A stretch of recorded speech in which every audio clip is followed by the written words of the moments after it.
Class on the Nectar of Devotion, given by His Divine Grace, A.C. Bhaktivedanta Swami Prabhupada, recorded on January 7th, 1973, in Bombay, India.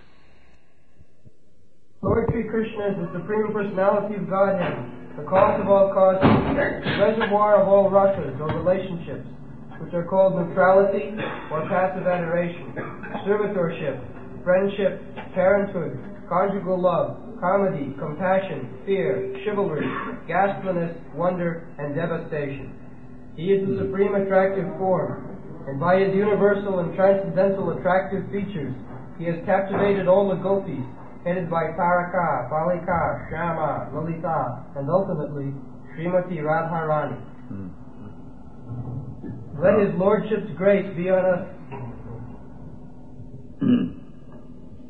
Krishna is the reservoir of all rasas. Rasa is a very peculiar word.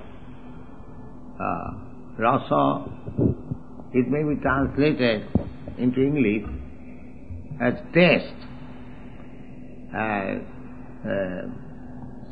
as mellow, or as humor.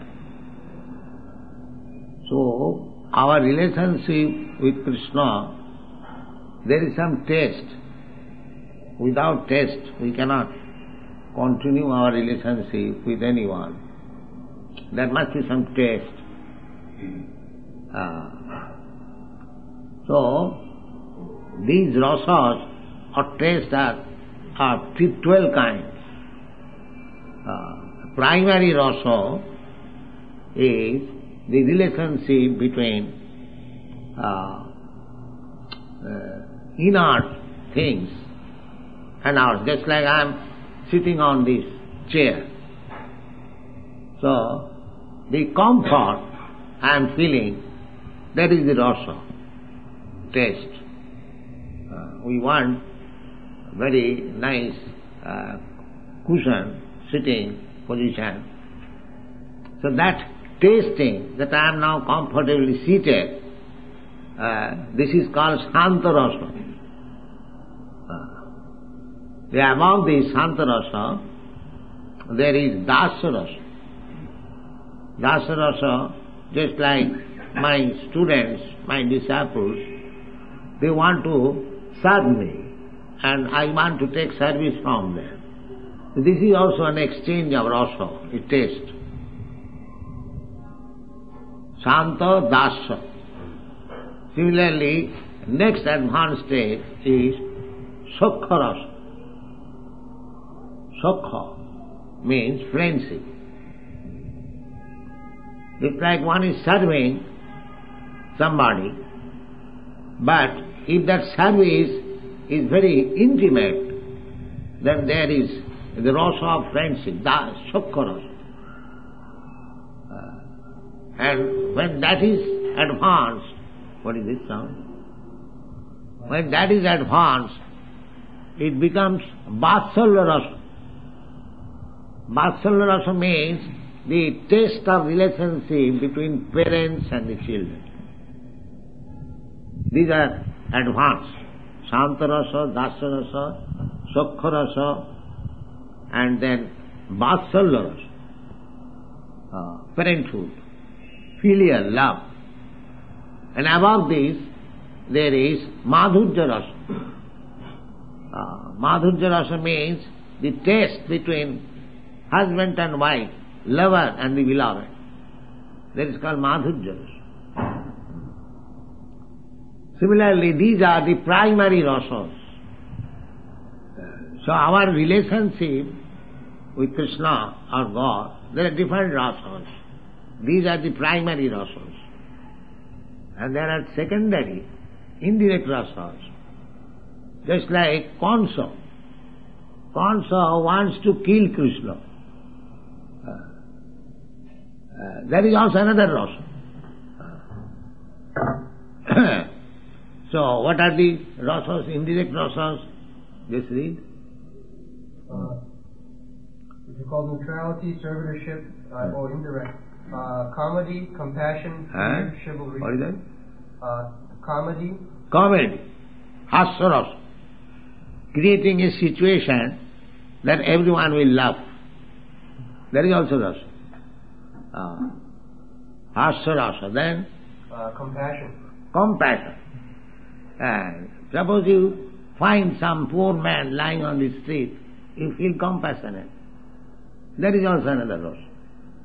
Compassion rasa. Then? Fear. Fear. Suppose if you find a tiger or something ghostly, you become afraid. That is also rasa. Then? Chivalry. Chivalry. Suppose you are fighting with an enemy, you are defeating him, you are killing him, that is also another rasa. Then? Ghastliness. Ghastliness. That means after killing somebody, there's a butcher. The butcher is enjoying by killing. Ghastly, just like the hunter was killing every animal. He was also enjoying some rasa. Then? Wonder. Wonder. You see something which is very wonderful, astonishing. That is also rasa. In this way, according to Shastra, there are 12 rasas, 5 primary and 7 secondary. But all these rasas are there in Krishna. Therefore Krishna is called Akhila Rasamrita Sindhu. Akhila Rasam. You can enjoy, you can have contact with Krishna with any of these rasas. Therefore he is called Akhila. We have written a small book, Krishna the reservoir of all pleasure. Ghastly or wondrous rasas or chivalrous rasas, although they are not exactly like the 5 primary rasas, conjugal love, paternal affection, friendly love, just like Bhishma. Bhishma Dev was enjoying the chivalry rasas. When he decided that this day I must kill Arjuna, either Krishna will have to break his promise. Krishna promised that he would not take any weapon in the battle, he should remain neutral, because both sides, they were relatives. So, it is not good to take part partially in one party and neglect other. Of course it was divided, Krishna divided himself, his soldiers one side and Krishna one side. He said, Duryodhana and Arjuna, that I shall remain neutral, but I am dividing my strength in this way. One side I am and one side my soldiers. So Duryodhana thought, that what shall I do with Krishna? Better take his soldiers. So he took the soldiers in the battlefield of Kurukshetra. And Arjuna said that I want you. Just like the same thing happened in general politics also. When Gandhi started the movement, non-cooperation movement, so he selected some very big men of India, big lawyers like C.R. Das, Motilal Nehru. So C.R. Das at that time, about 50 years ago, he was earning about 50,000 rupees per month by legal practice. He said that, Gandhiji, you take all my money, but let me practice. Don't ask me to boycott the British court, but that was one of the programs. So Gandhiji said, no, I don't want your money, I want you. And actually, that was very effective. So similarly, Arjuna also decided that I don't want your soldiers, I want you. So these are different rasas. So the fact is, the idea is that you can make your relationship with Krishna with any kinds of rasa. Because beyond these 12 rasas, there is no other rasa. These 12 rasas is common. 5 primary and 7 secondary, direct and indirect. Therefore, our Goswami's instruction is that you establish your relationship with Krishna. Jena tena prakarena mana Krishne niveshaya. Somehow or other, you establish, you fix up your mind in Krishna. That's why Kamsa, he fixed up his mind on Krishna. How to kill him. He was always thinking. He was also Krishna conscious. But he was thinking, as soon as Krishna will take birth, I shall immediately kill him. And he was anxious whether he is born, whether he is born, whether he is born. So, when his sister Devaki was pregnant, he was thinking of the pregnant Krishna within the womb. When he will take birth, when he will take birth, when he will take birth. That was also Krishna consciousness. But that kind of Krishna consciousness is not bhakti. The indirect Krishna consciousness, that is not bhakti. That is attachment for Krishna. That will also give benefit. Just like Kamsa and other enemies of Krishna who were killed by Krishna, they got immediately salvation. Immediately got salvation.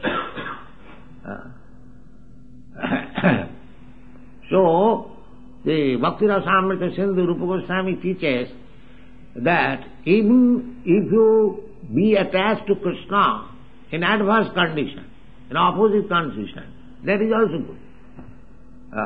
Because Krishna is there. The example can be given in a different way, just like sandalwood. Sandalwood, you rub it in any way, standing or horizontal in this way. The pulp will come out and it will give you comfort, it will give you relief. Similarly, you make your contact with Krishna, anukullena, especially it is recommended, anukullena Krishnanusilana, favorable, that is surrender. Anukullasya sankalpa pratikullam vivarjam. Surrender means to accept Krishna favorably in 5 rasas. You serve him in Santa rasa, you serve him in Dasa rasa, in Sakha rasa. Just like Arjuna. Arjuna served Krishna in Sakha rasa as friend. Sakham atma nivedanam. There are 9 different processes of devotional service. Savanam kirtanam Vishnu smaranam padasevanam archanam bandhanam dasyam sakhyam atma nivedanam. There are 9 different processes. So you can adopt either all the 9 processes. As Ambarish Maharaj accepted all the 9 processes. Savai mana Krishna padaravinda vachangsi vaikuntha gunanuvandane. So, we can do that. Or 8, or 7, or 6, or 5, or 4, at least one. At least one. Somewhere or other, become connected with Krishna. Just like Sri Vishnu Savane Parikshit. Parikshit Maharaj, he simply listened about Krishna, that's all. At the last stage of his life, he was given 7 days life, that after 7 days he will die. So he took the full opportunity of 7 days and he simply listened to Parikshit Maharaj, that's all. To Sukadeva Goswami. Sri Vishnu Savane Parikshit Abhavad Vaiyasaki Kirtane. And Sukadeva Goswami, he simply narrated about Krishna, Srimad Bhagavatam. Srimad Bhagavatam is Krishna Katha. Chaitanya Mahaprabhu's mission is Jare dakho tare kaho Krishna upadesh. This is the mission. Amar agnay guru haiya taro ei desh. Jare dakho tare kaho Krishna upadesh. So, the Chaitanya Mahaprabhu is so kind that he wants to send gurus all over the world. পৃথিবীতে আছে যত নগরাদি গ্রাম সর্বত্র প্রচার হইবে মোর নাম. That is his mission. He wants that all over the world, as many villages and towns are there, everywhere this my mission must be spread. And we do it. That is also he gave instruction. Bharat ভূমিতে মনুষ্য জন্ম হইল যা, জন্ম সার্থক করি করো পরোপকার. This is India's mission. India's mission is that জন্ম সার্থক করি. Just make your life successful and spread the knowledge all over the world. This is India's mission. India's mission is not to imitate technology and work like ass day and night. This is not India's business. Indians are not meant for this purpose. Those who have taken birth in Bharatvarsha, they are not ordinary human beings. Naturally, they are Krishna conscious. Unnaturally, they are being forced to be otherwise. Therefore, it is misadjustment. It is not taking place. Even in this age, if this is a city, big city, as soon as there is some religious meeting, thousands and lakhs of people gather. Why? They are meant for this purpose. Artificially, they are being withdrawn. Don't think of Krishna, don't think of religion. Most artificial. Therefore there is fight. There is always fight. Now Andhra is fighting, Telangana is fighting this way. No peace. India is such a peaceful land.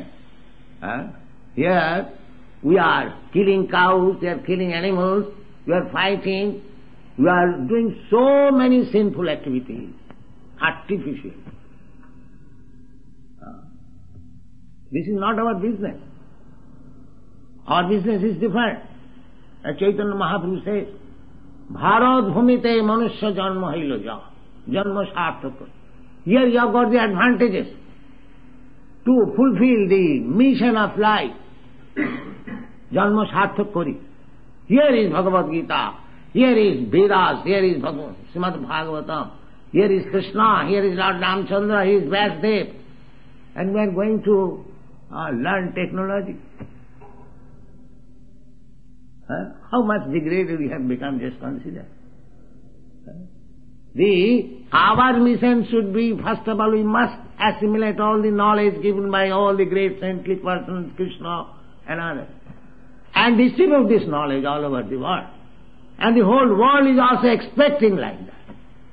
Therefore, as soon as the so-called rascal Swami goes there, they immediately gather.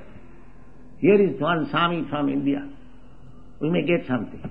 But they are cheating. They are cheating and taking money and having illicit sex and enjoying and coming back. Therefore they could not do anything.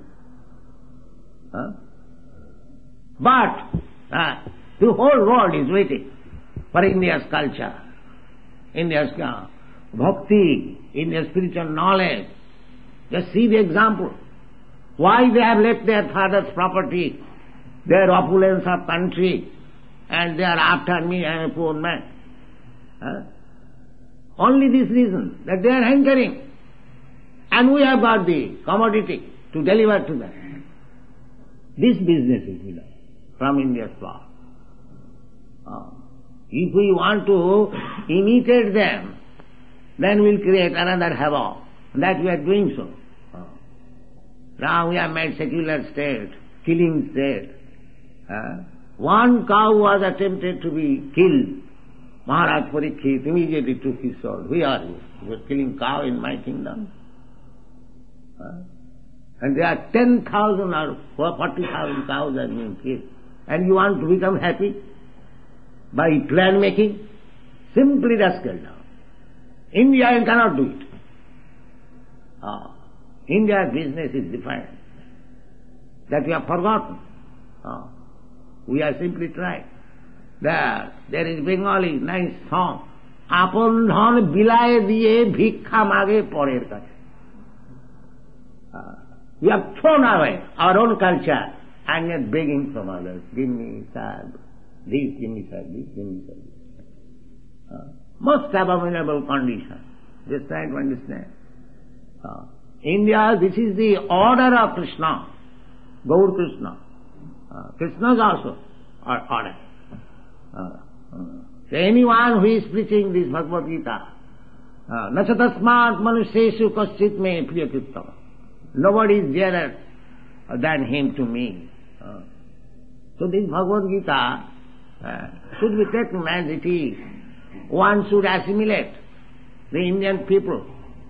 Those who are, as Chaitanya Mahaprabhu says, Bharat Bhumite Manusya Janma Hairaja. Those who are actually human beings, not cats and dogs. For them, this is the duty. The duty is to assimilate. What is our asset? Our asset is spiritual asset. We are giving up. Bhagavad Gita is not allowed to be instructed in the schools and colleges. How much degraded we are. And we are becoming very proud of our advancement of civilization, material assets. This is simply Maya Apurita Jnana. These are described as Maya Apurita Jnana. There is school, college, not only in India, everywhere, all over the world. Actually there is no jnana, knowledge. They are all fools and rascals. We clearly declare, it may not be very palatable. The whole world is full of rascals and rogues, that's all. How we can say? Now we can say from the text of the Bhagavad Gita. What is that? Namanam prapadanti mudha duskritina naradhama maya apurita jnana asuri bhavo. Naman prapadanti. As soon as we see a person who is not a surrendered soul to Krishna or God, then what he is? He is duskritina, full of sinful activities. Anyone who does not surrender to God or Krishna, he is what he is. He must be either of these groups. Duskritina, all is sinful. Mudha, rascal, asset. Nama duskritina mudha naradhama, lowest of the mankind. And maya apurita jnana. If you say there are so many educated persons, they are not surrendering to Krishna or God, they are godless, so they have no value? No, no value, actually, because their actual knowledge has been taken away. Maya apurita jnana. Why? Asuri bhava mahasrita. Because they are following the philosophy of atheism, that's all. This is the root cause.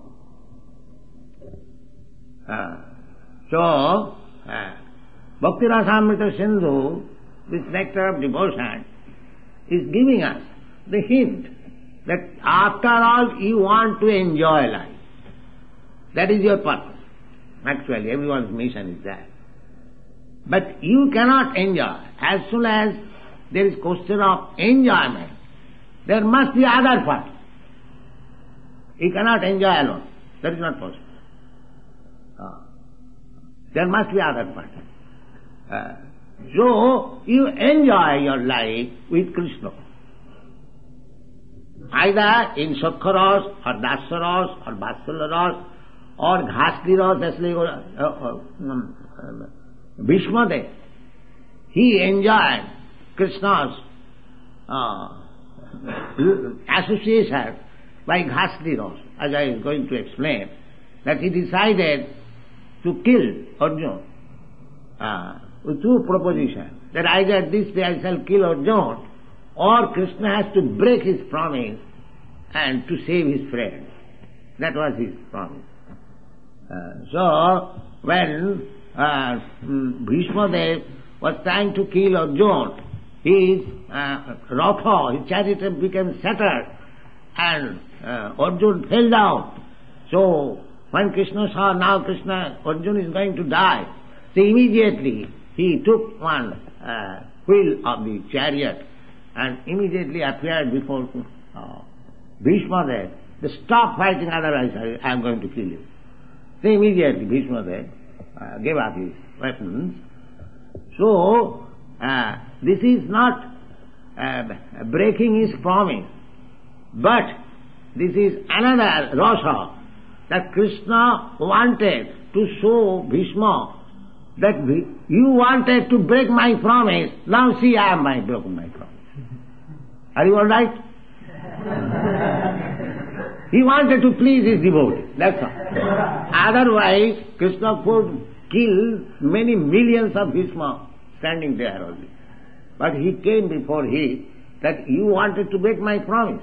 Now you see, I have broken my promise, but I am not taking this wheel I have taken. Please stop. So immediately he gave up his weapon. But when Bhishma was piercing the body of Krishna with arrows, he was coming, he did not spare even Krishna, his charioteer. He pierced the body of Arjuna as well as Krishna, and there was bleeding. So Bhishma, at the last stage of his life in Sarasajya, he was thinking of Krishna, how he was coming forward before Krishna in bleeding condition. This is ghastly rasa.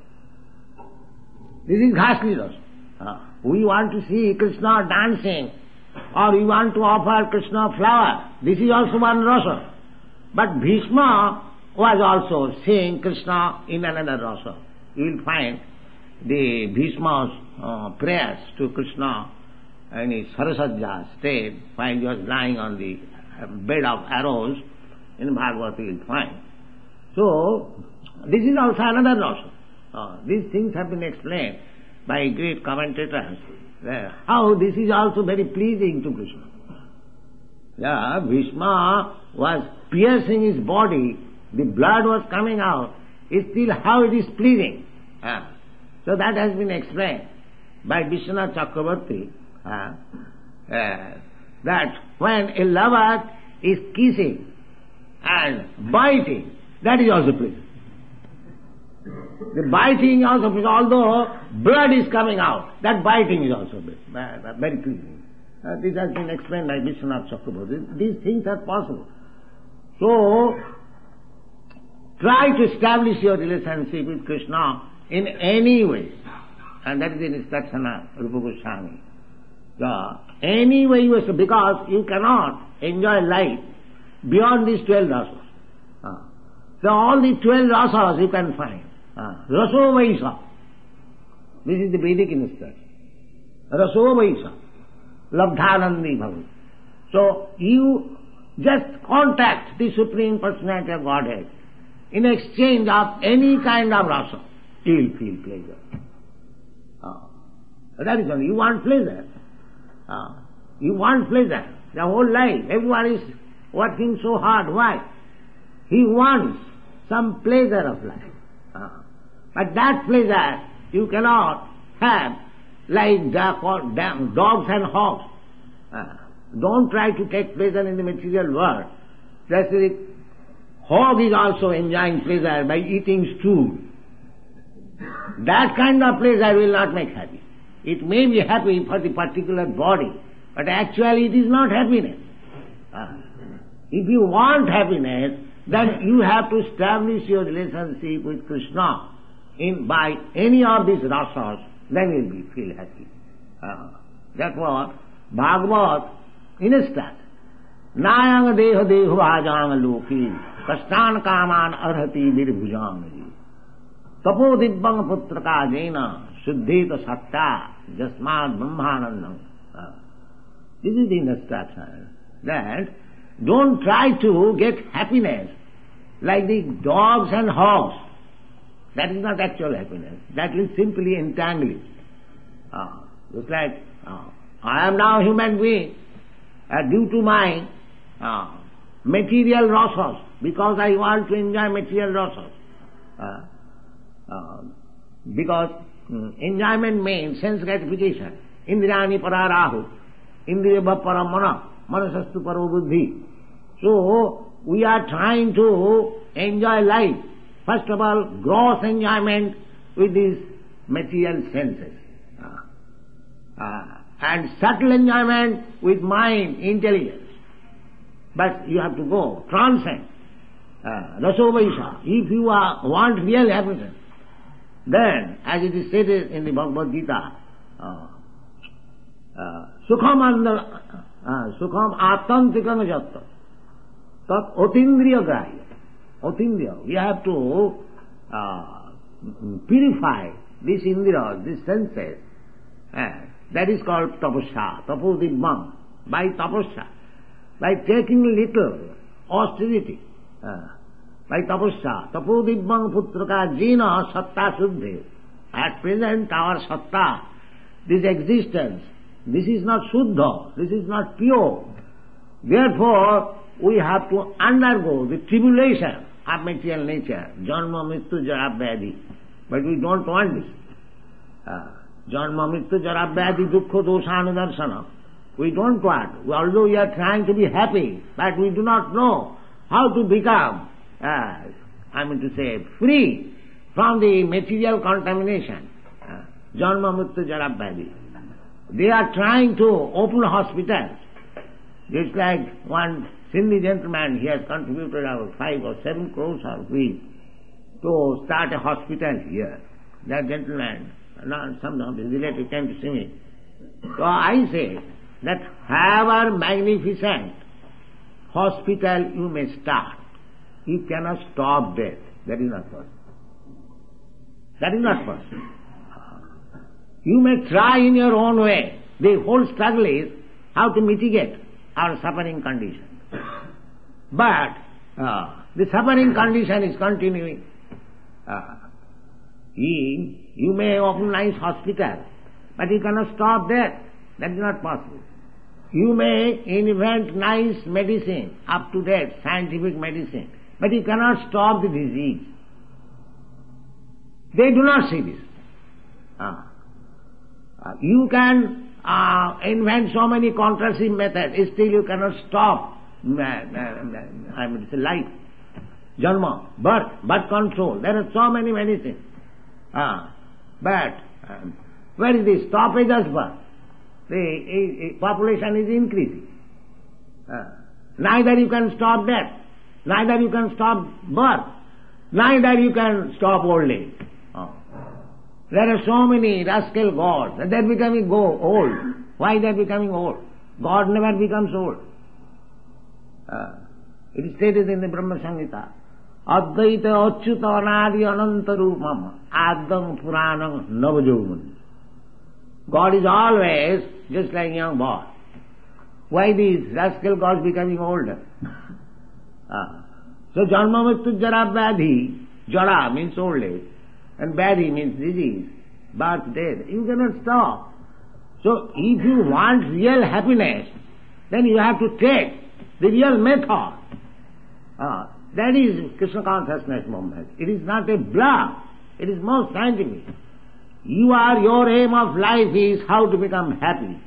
But you do not know how to become happy. You are under the illusion. You are thinking that this thing will give me happiness, that thing will give me happiness. No. And what is that happiness? Happiness, that is explained here, in 12 rasas. So you accept these 12 rasas in exchange of your affairs with Krishna, then you will be happy.